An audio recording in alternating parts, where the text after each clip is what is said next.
La producción ya lo había dicho que iba a hablar de Juan José Saer, pero primero contextualizamos de qué estamos hablando cuando hablamos del Día del Escritor y del Día del Libro. El 13 de junio es el Día del Escritor, o fue en este caso, en homenaje al nacimiento de Leopoldo Lugones en 1847.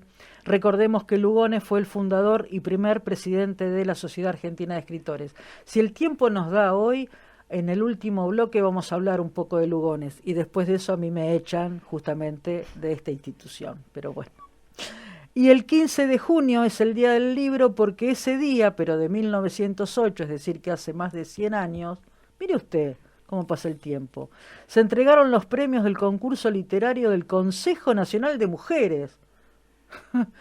Y a partir de 1941, ese día fue elegido para festejar el Día del Libro argentino. Exacto. Así que, ¿y cuál es su libro preferido? Que no nos preguntamos.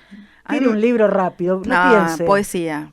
De poesía, sobre todo Neruda y Benedetti, que son los dos. Ah, bueno, con con Benedetti coincidimos. A mí no me pregunte porque ya sabe la respuesta. Dígalo, porque el público se renueva. El público se renueva. No, como escritores estoy abriendo el horizonte, pero mi preferido será en el número 1, lejos, Don Borges. Después atrás viene justamente, estoy peleada entre Piglia y Saer.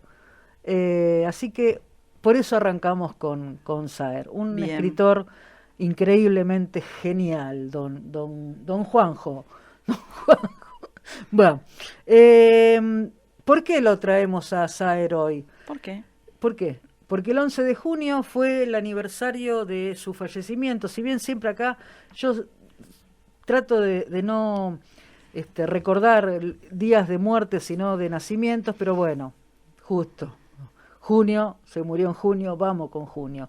Falleció en 2005 en París, ciudad que había elegido para vivir desde 1968, año en que se fue a la Argentina, y volvía esporádicamente, casi de visita, solía andar por algún programa de televisión o hacer alguna entrevista, pero su lugar de residencia desde aquel año fue París. La primera publicación fue en 1960 con un libro de cuentos En la zona. Este libro está dividido en dos partes. De este libro quería hablar, o por lo menos lo más rápido posible. En dos partes bastante diferentes. La primera parte se llama Zona del Puerto y trae los cuentos, son 11 cuentos con personajes marginales que dirimen las diferencias a cuchillazos, y después veremos quién más escribía parecido. La segunda parte, que son solamente 4 cuentos, se llama Más al centro, y estos personajes, que ya son habitantes de la ciudad y pertenecen a clase media, no dirimen sus diferencias a los cuchillazos, sino a través de la palabra. Una línea chiquitita sobre estas maneras de nombrar estas dos partes de la zona. Zona del puerto, el puerto es aquel límite entre la tierra y el agua, esa marca metafórica, si se quiere, entre una y otra parte, entre lo firme, lo seguro, y aquello que no es siempre igual. El agua cambia constantemente, y más al centro es más al centro en referencia a ese puerto, ¿no? Por eso los habitantes no son marginales, sino están más dentro de la ciudad. La primera parte, por supuesto, tiene una influencia directa con los cuentos de Borges, no con todos los cuentos, sino con los cuentos de cuchilleros, que, como ya decía Piglia, vienen del linaje materno de Don Borges. Y en la segunda parte, acá tenemos que parar un poquito, porque la segunda parte, que tiene solamente 4 cuentos, los 3 primeros también podríamos pensar que tienen cierta influencia borgiana, porque el tipo de personaje que son más intelectuales, al estilo de los cuentos de bibliotecarios, como se lo llamaba Piglia también, del linaje paterno de Borges. Pero el último cuento de la segunda parte se llama Algo se aproxima. Y este cuento está fuera de todo. Este cuento es el que marca el límite de Saer contra el resto de los escritores argentinos. No me animo a decir mucho más que argentinos, pero bueno. Es a partir de este cuento, Saer es Saer y no te lo podés confundir ni decir se parece a en ninguno de sus textos. Además, si me permite, porque hoy traje los cuentos completos de Saer, divide una parte y otra parte con una poesía, ¿sí? Es muy loco porque... ¿Era poeta? Escribía poesía, no sé si llamarlo poeta, pero escribía poesía. Pero dividir dos partes de esta manera también es decir mucho, ¿no? Y se llama paso de baile la poesía, ¿no? Como que uno tiene que tomar la poesía como movimiento, ¿no? Como y relacionado con la música. Y la música además, y un encuentro físico, ¿no? Un baile generalmente te acerca al otro. Y además se llama paso de baile un poema, como si necesitara explicar a través de la nomenclatura de qué se trata cuando visualmente ves que es un poema. Así que hasta esos pequeños detalles tenía este señor. Muchos críticos dicen que este cuento, algo se aproxima, es la bisagra entre el afecto literario que sentía Saer y la admiración que sentía por Borges, y que se acercó a él para después diferenciarse, ¿no? Y como dice Fabián Casas en el prólogo de este libro, que recomiendo muchísimo, es caro, es muy caro, o era muy caro cuando yo lo compré, capaz que ahora está más barato, pero lo dudo, porque es de una editorial extranjera. Dice Fabián Casas que Saer, para romper primero, tuvo que saber armar.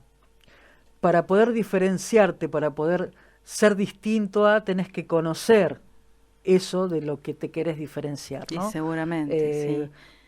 Yo no sé si es tan leído Saer. Y yo creo que no. Ese es la otra, sí. El otro tema, ¿no? Porque bueno, Borges sí. Es leído. No, sí, es leído. Pero es leído, sí. Pero aún así en las escuelas, a pesar de que por ahí muchos digan no se entiende, pero Saer lo he visto en muy pocos colegios. Sí. Y en el canon también brilla por su ausencia, exacto. Por supuesto. Beatriz Arlo, a quien yo respeto mucho como crítica literaria y nada como más, crítica literaria, creo que junto a Saer, junto a Piglia, junto a Martín Coan y algún otro que se me escapa en este momento, es de lo mejor que tenemos en nuestra teoría literaria. Dice que es el mejor escritor después de Borges. Y Saer dice esto porque para ella, esto son palabras de Sarlo, yo no sé si lo comparto tanto. Sarlo dice que Borges publica en 1960 El Hacedor, que para ella es el último mejor libro que escribe Borges, como que Borges después del Hacedor no tuvo nada más.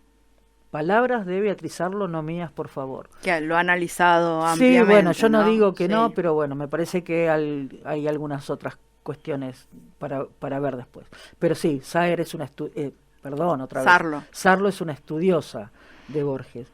Y que por eso mismo Saer publica en 1960, después de que Borges ya no tiene una voz potente, fuerte dentro de la literatura. Según ella, él elige este momento, o no sé si elige, pero que no es casual que sea este momento.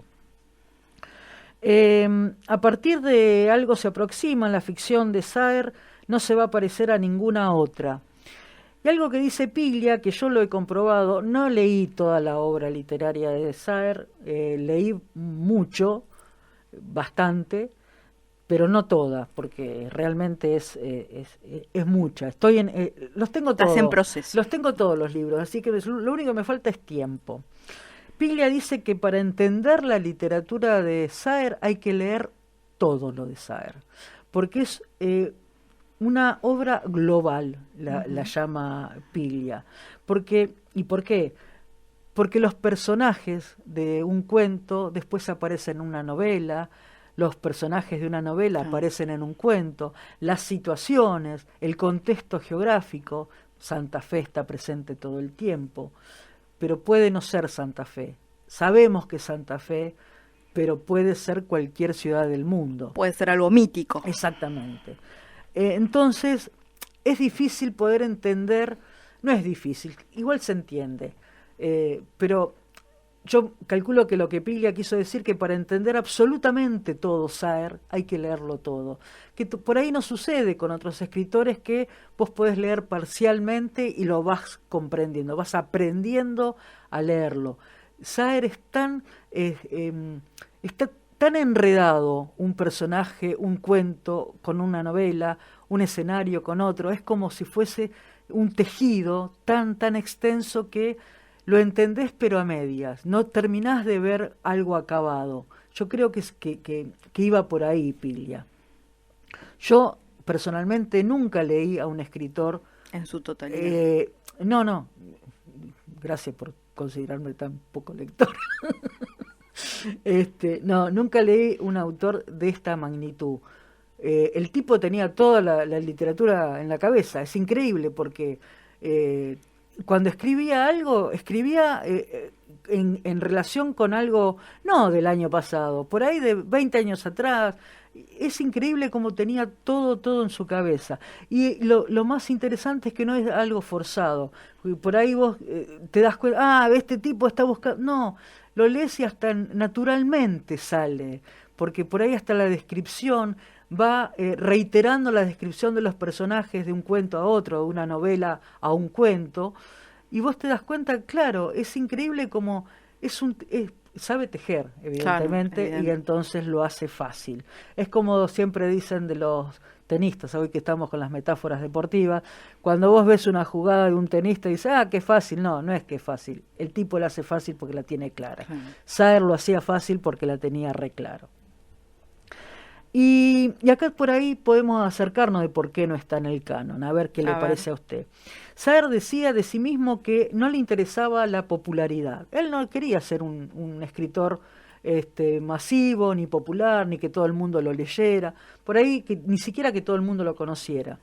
Pero no solamente por él, sino porque él decía que el arte en general no tiene que ser popular. El buen arte, según Saer, no tiene por qué ser tan masivo. Y bueno, y sin duda lo logró.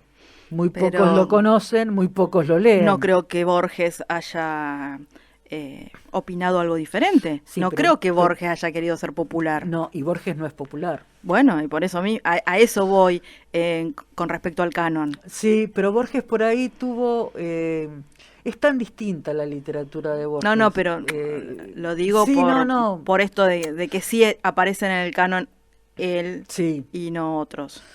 Sí, y ni siquiera Cortázar, que Cortázar es más popular. Es más popular y le ha costado mucho entrar en el canon. Sí, qué sé yo, ¿viste? Esas cosas. ¿Quién lo arma eso? Yo creo que, bueno, esto también es personal, ¿no? Saer sin duda está fuera del canon literario, pero a mí lo que me pasó, esto es totalmente subjetivo, cuando empecé a leerlo, no porque leí un cuento, sino cuando empecé a leer y seguía leyendo y cada libro, cada novela o cada cuento que leía me enganchaba con otro y digo, no podés salir, no te podés escapar de la ficción de Saer. Tengo tiempo para leer algo cortito, que lo tenía anotado, no lo tenía marcado. Y recién una de las oyentes, Graciela Juárez, nos decía que Saer había dicho que el poeta latinoamericano, el mejor poeta latinoamericano del siglo XX, él consideraba que era Juan L. Ortiz. Así que mirá que bien. La relación, ¿no? Qué bueno. Leo un fragmento de Algo se aproxima, que es el último cuento de su primer libro. Que otra cosa interesante, y con esto ya termino, los cuentos completos de Saer están editados de lo más nuevo a lo más viejo, es decir que el último volumen es el primer volumen. Eso también da cuenta de una cuestión editorial interesante. Dice Barco, uno de los personajes que lo vamos a encontrar en absolutamente casi toda la obra de Saer, obra de ficción, por supuesto. Dirás que para qué escribo mi novela, le dice Barco a una mujer con la que estaba hablando. Bueno, no sé. Dirás que para qué me pongo agresivo con un comunista, no sé. Que para qué tomo vino, trabajo, bailo y como.